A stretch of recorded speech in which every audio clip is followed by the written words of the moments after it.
Graça e paz, abençoados. Mais uma vez, nesse dia que estabeleceu o Senhor, nosso Deus e nosso Pai, estamos aqui, o canal Luzes da Graça, com vocês mais uma vez. Eu peço perdão aos irmãos, porque devido à correria do trabalho, o tempo tem sido pouco, né? E o irmão Paulo tem estado muito cansado para poder estar postando vídeos, entendeu? Então, quando eu chego, já estou muito cansado e eu prefiro ficar fazendo resumo, preparando mais estudos, que para mim é um esforço bem menor do que estar aqui postando. Porque para mim postar vídeo, eu confesso para vocês que é muito sacrificante. Eu me sinto mais sacrificado por estar postando vídeo, entregando o vídeo, do que estar fazendo procura na palavra, estudando a palavra, escrevendo. Então, para mim é mais sacrificante estar postando, porque eu me sacrifico muito os meus pulmões, o meu abdômen. Então, por estar aqui sentado falando, eu me sinto sacrificado fisicamente. Então, abençoados, aonde nós paramos, nós falamos sobre as almas mortas, né? Falamos sobre as almas mortas na parte de 1, 2 e 3. E essa é a parte 4. Almas vivas e almas mortas, parte 4. Então, como falamos, vamos estar aqui fazendo um resumo para passar logo para o final, né? Fechar nesse vídeo. Então, como falamos, o ensino de que o homem não tinha espírito é errôneo e totalmente equivocado. Porque se o homem não tinha espírito, como já perguntei, torna a perguntar aos meus irmãos, ensinadores em graça como eu, o que Cristo veio então retirar da condição de escravidão? O que Cristo veio trazer a ressurreição? Não foi dos espíritos? Então é contraditório a você, meu irmão ensinador em graça, ensinar que o homem não tinha espírito, que o homem, a partir de Adão até o juízo, ele era um homem bestial. Ou então você tem que mostrar para nós, dentro das escrituras, aonde é que o homem deixa de ser bestial, como você ensina, né? Como o homem era como animal, segundo você, o homem era bestial. Então você tem que mostrar para nós aonde é que o espírito entra dentro do homem. Talvez, se você disser que foi a partir do Pentecoste que o espírito entrou, você está agindo totalmente errôneo, porque nós estamos aqui falando de espírito humano, o que dá vida ao corpo do homem. Espírito divino de Deus é um. Por meio dele nós fomos formados, mas o próprio espírito de cada um, aquele que dá a vida a cada corpo, esse é que nós estamos tratando aqui. Espírito humano e não espírito de Deus. O espírito foi soprado, de Deus foi soprado. Ele ativou, ele entrou no homem, Adão, ativou a vida, a alma do homem Adão, por onde o corpo físico traria a manifestação de vida. Agora, você ensinar que o homem não tinha espírito é você negar juízo nos seus ensinos, é você negar que Jesus voltou, é você negar sobre o inferno, a existência do inferno, e como vocês negam a existência do ser espiritual Satanás. Assim como vocês ensinam que o homem não tinha espírito, vocês também ensinam que o ser espiritual Satanás não existiu. E vocês podem, para nós, o canal Luz da Graça, nós não estamos aqui para brigar, não. Não estamos aqui, mas nós vamos insistir em mostrar que o ser espiritual Satanás existiu de Adão até o juízo, como também o inferno. As portas do inferno foram abertas e existiu de Adão até o juízo. As portas do inferno, a partir do pecado, foram abertas. Nós aqui não estamos ensinando que não existe, que exista hoje o ser espiritual Satanás. Nós não estamos ensinando que exista inferno hoje. Seria ser muito grotesco nos ensinar uma coisa dessa, que é ilógica, porque o próprio livro de Apocalipse diz que foi tragada a morte e o inferno. A morte o quê? Qual morte que foi tragada, segundo o livro de Apocalipse? A morte espiritual, a morte do espírito. Então significa dizer que não há mais morte no espírito, que não há mais condenação. Aí, a palavra que Paulo disse para eles, nenhuma condenação há para os que estão, que é o estado deles, que ainda estavam vivendo a lei, para os que estão em Cristo Jesus, quer dizer que eles deveriam estar em Cristo Jesus para que nenhuma condenação alcançasse eles. E nós, que viemos após o juízo, após a sentença, eliminada toda a condenação da lei, nós já viemos sobre um novo espírito, que é o Espírito de Cristo. Um novo espírito, uma nova alma. Então é sobre essa nova alma é que nós vamos estar falando. Então, a partir do juízo, Cristo traz agora uma nova alma. Uma nova alma. Morta para o mundo, tanto que Paulo diz que aquele que está em Cristo está morto para o mundo, né? E vivo para Deus. Então, Paulo mesmo descreveu que a pessoa que estava em Cristo era a nova criatura, que ela estava mortificada para o mundo e viva para Deus.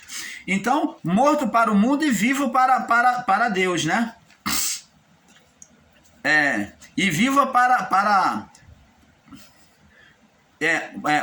morta para o mundo e viva para Deus. Então, abençoados, vamos ver agora no livro de Romanos o que Paulo diz. Romanos capítulo 6. Romanos capítulo 6, vamos lá. Para prosseguir aqui o estudo, para nós fecharmos esse entendimento. Que o irmão Paulo tem outros vídeos para postar. Romanos 6, capítulo do 1 até o 8, vamos ler. Diz assim: que diremos, pois? Permaneceremos no pecado? Paulo está perguntando, para que a graça abunde mais? Porque ele disse que aonde superabundou o pecado, aonde havia muita condenação, muito pecado, superabundou a graça. Então, aí ele diz: que diremos, pois? Permaneceremos para que a graça seja maior, permaneceremos no pecado?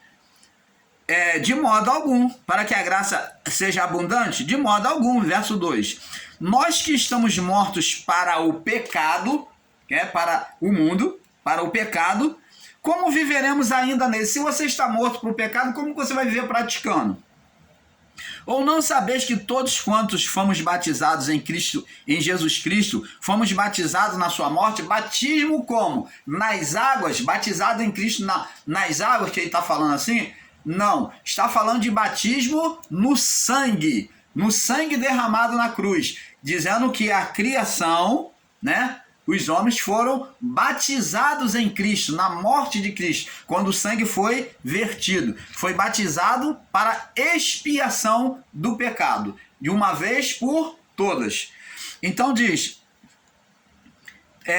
de sorte que fomos sepultados, de forma que fomos sepultados com ele pelo batismo na morte, para que como Cristo ressuscitou dentre os mortos para a glória do Pai, assim andemos também em novidade de vida. Então você está vendo que assim como Cristo foi sepultado, agora Paulo diz que eles tinham que andar em uma nova vida, uma nova alma, novo estado de vida. Porque se fomos plantados juntamente com ele, com a semelhança da sua morte, também seremos da sua ressurreição. Sabendo isto, que se o nosso homem velho foi com ele crucificado para que o corpo do pecado seja desfeito, para que não sirvamos... Sabendo isto, que o nosso homem velho foi com ele crucificado para que o corpo do pecado seja desfeito, né? Foi crucificado, morreu. E para que não sirvamos mais ao pecado, porque aquele que está morto já está justificado do pecado. Ora, se morremos com Cristo, cremos que também com ele viveremos. Então Paulo está dizendo que se eles morreram, se eles agora se abnegam à vontade da carne, eles entregaram-se ao evangelho de Cristo, pregado por Cristo, então se eles vivem essa submissão, então com ele também seria vivificado. Então agora, lá no livro de Apocalipse, o apóstolo João diz: vi novo céu e nova terra. Ele tem uma visão e disse: vi novo céu e uma nova terra. Esse novo céu, essa nova terra, meus amados e minhas amadas, não são físicos, não são criação física de Deus, como o sistema religioso pensa, que Deus vai destruir tudo e fazer tudo de novo. É isso que eles ensinam e entendem, coitados. Então, esse novo céu e essa nova terra é uma criação espiritual da parte de Deus no homem, aonde Deus não vê mais condenação, igual Adão trazia sobre toda a sua geração até o juízo.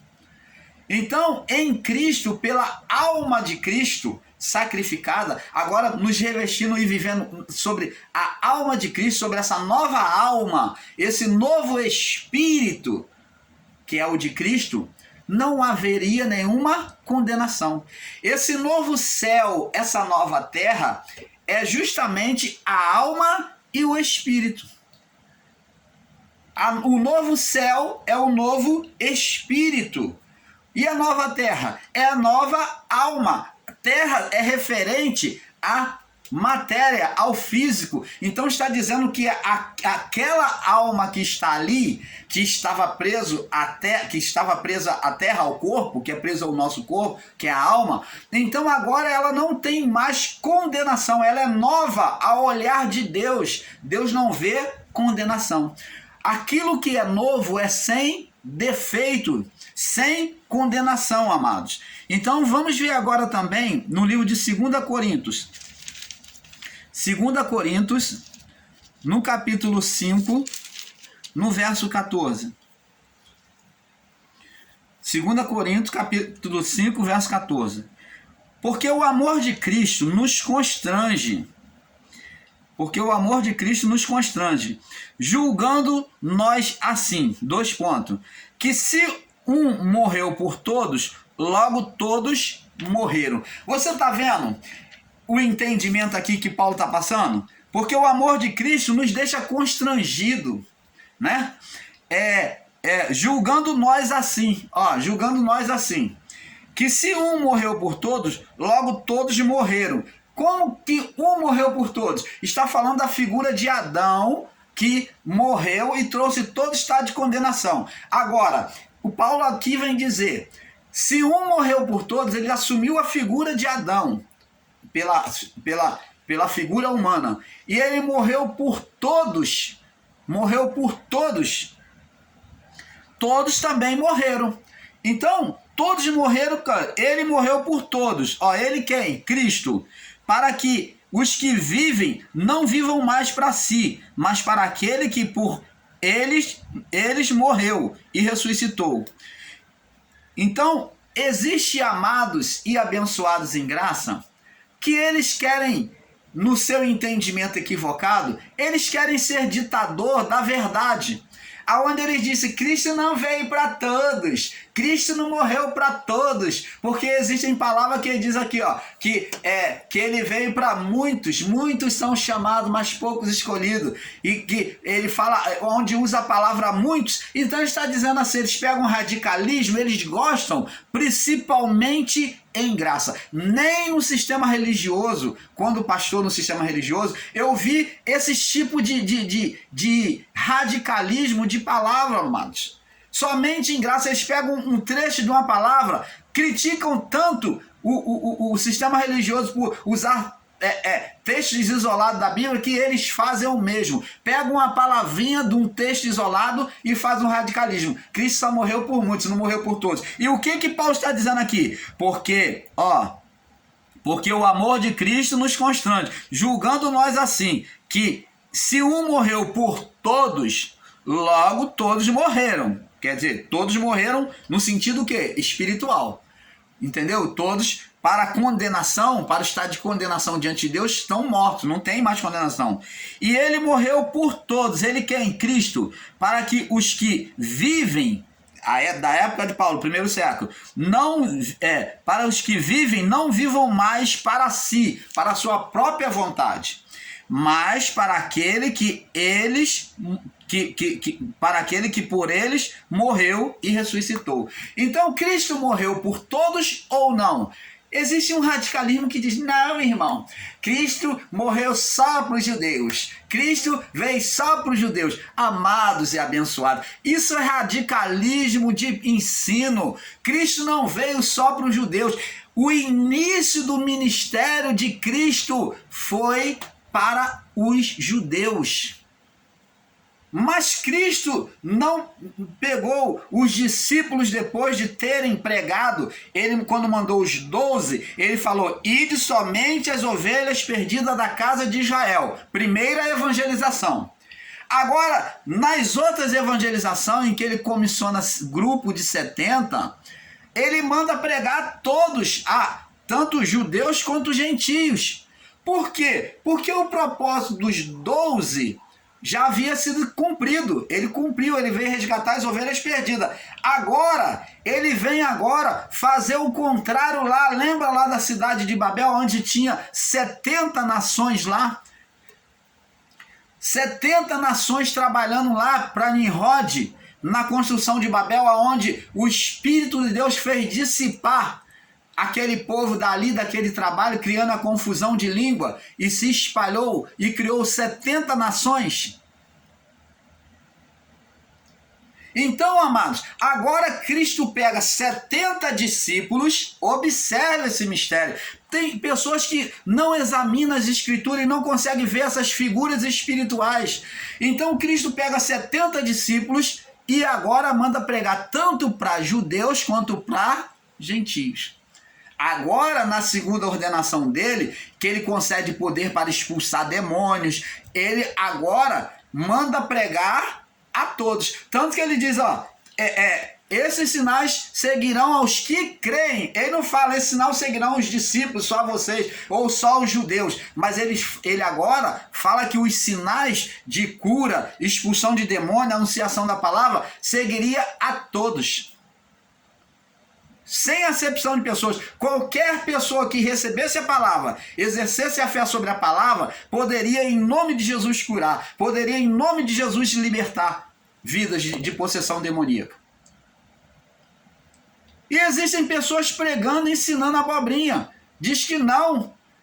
Jesus, quando os próprios discípulos tomaram mão de um que não havia sido comissionado no grupo dos 70, ele falou, trouxeram o homem e disse assim, mestre, pegamos esse aqui que curava, expulsava demônio em teu nome, ele não foi comissionado para esse trabalho. E Jesus disse, largai mão dele, porque o que não é contra mim, é por mim.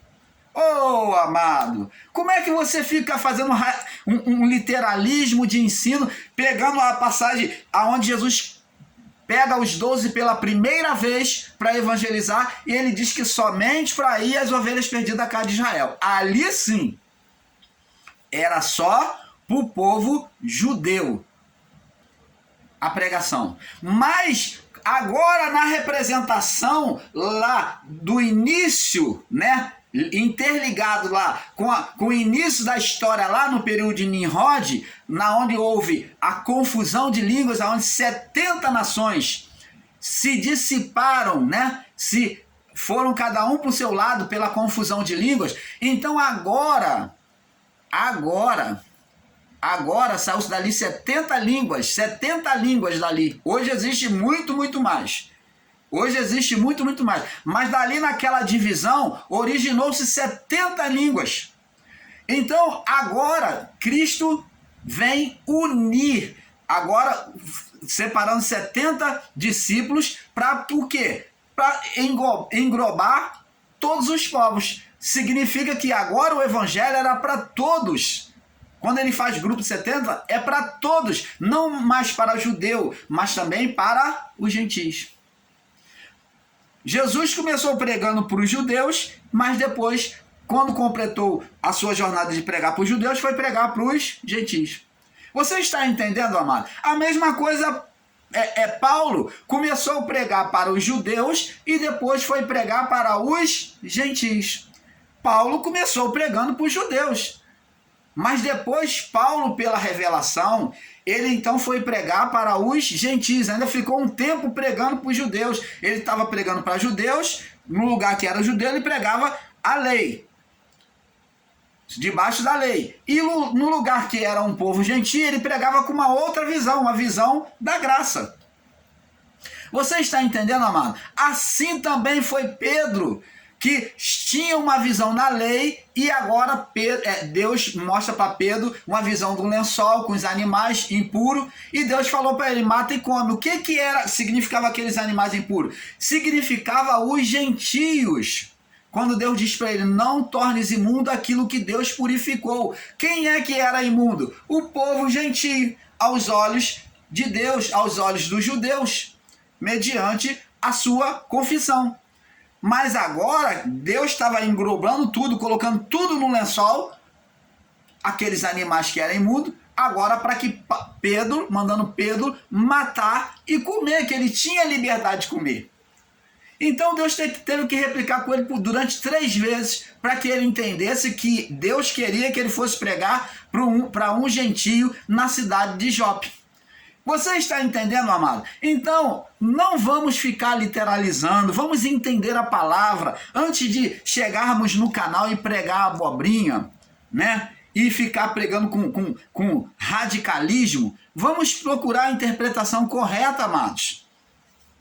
Agora, abençoados, com uma nova visão, vamos lá em Colossenses. Vamos ver o que Paulo diz lá em Colossenses agora. Colossenses. Daqui a pouco vamos estar fechando esse vídeo. Colossenses capítulo 3, no verso 5. Diz assim: mortificai os vossos membros. Quer dizer, torne a ação carnal morta. É isso que Paulo está dizendo. Mortificar é tornar a ação, o desejo carnal, morto. Que estão sobre a terra. Mortificar os vossos membros, quer dizer, os vossos corpos que estão sobre a terra. A fornicação, não deixe ela vivificar, tá? Deixa ela inoperante.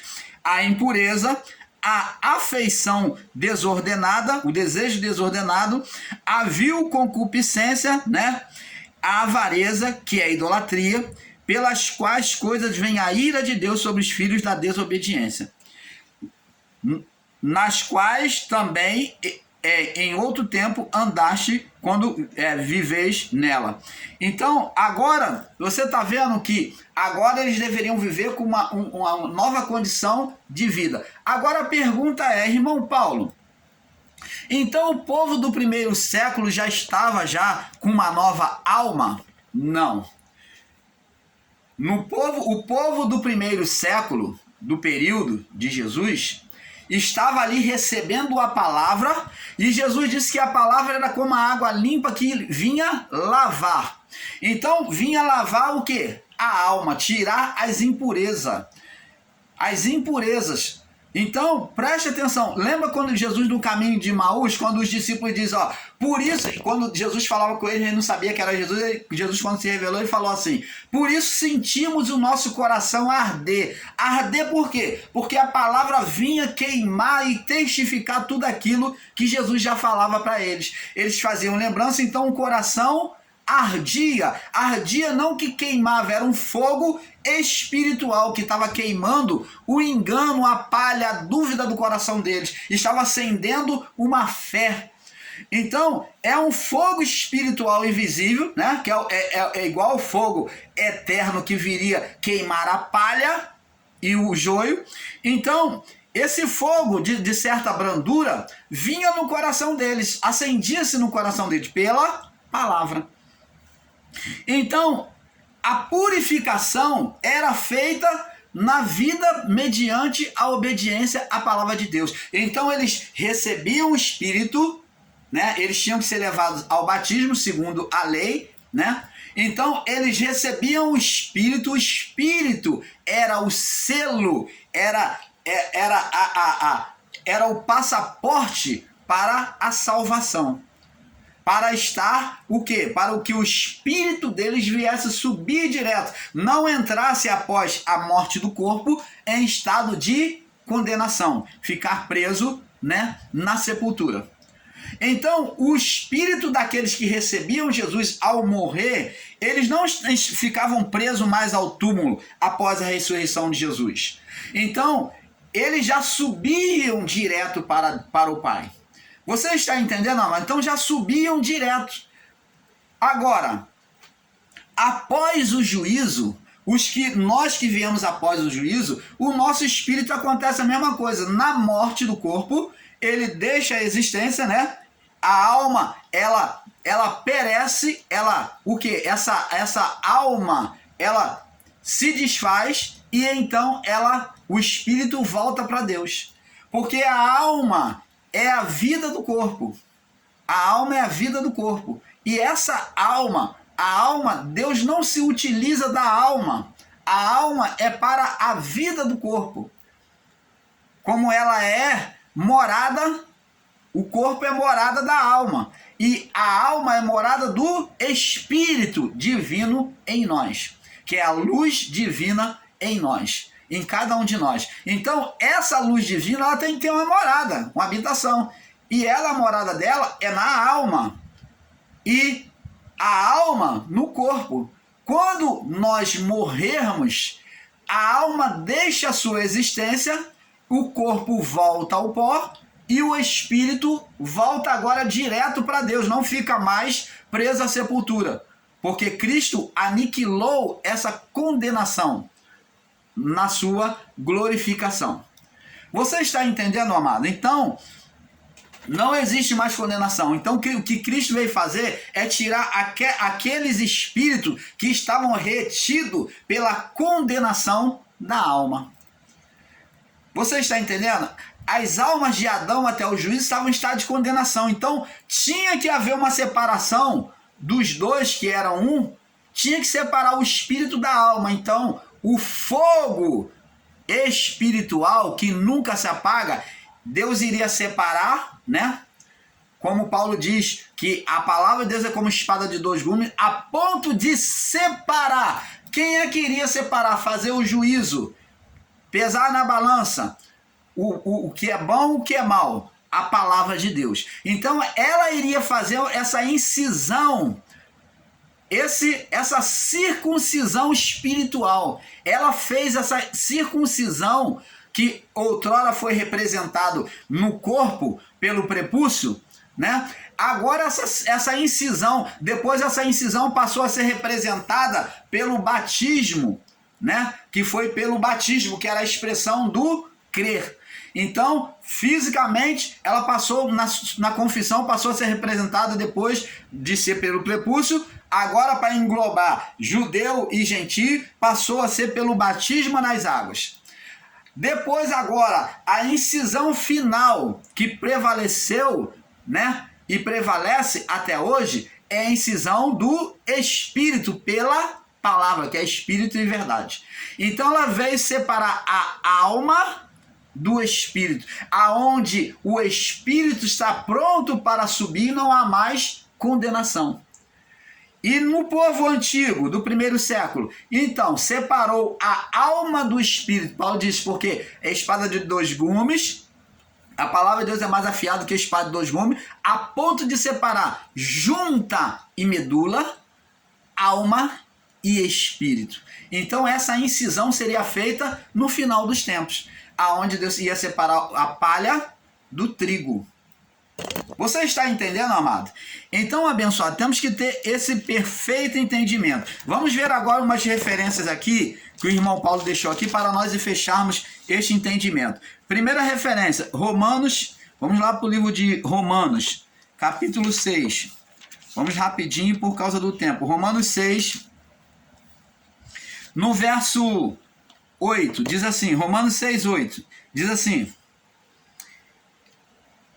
ora, se já morremos com Cristo, cremos também que com Ele viveremos. Então, cremos que viveremos futuro para eles. Então, em Cristo nós já estamos vivos. Já estamos vivos. Só dependemos só de sair do estado deste corpo para vivermos da plenitude, tá? A plenitude já foi reservada a nós, já foi declarada a nós, mas só viveremos a plenitude quando deixarmos este corpo. Como Paulo diz lá, comparando essa plenitude, que é o amor de Deus, ele comparou o amor de Deus, a plenitude, e disse que em parte cremos, em parte profetizamos. Por quê? Porque quando vier o que é em parte, então será tudo perfeito. Então Paulo está dizendo, esse em parte é justamente que a limitação que a vida do corpo faz da nossa vida com Deus, para sermos perfeito, plenamente perfeito diante de Deus.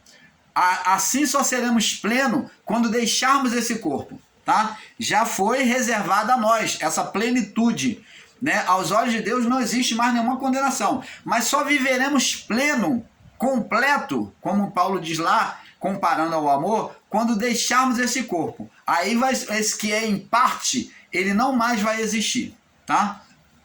Aí o amor de Deus, nós vamos ver o amor eterno do Pai. Então, abençoados, sabe, ora, se já morremos com Cristo, cremos que também com ele viveremos. Romanos capítulo 6. Sabendo isso, que o nosso homem velho foi com ele crucificado, para que o corpo do pecado seja desfeito, para que não sirvamos mais ao pecado. Vemos aqui também Romanos capítulo 6:3.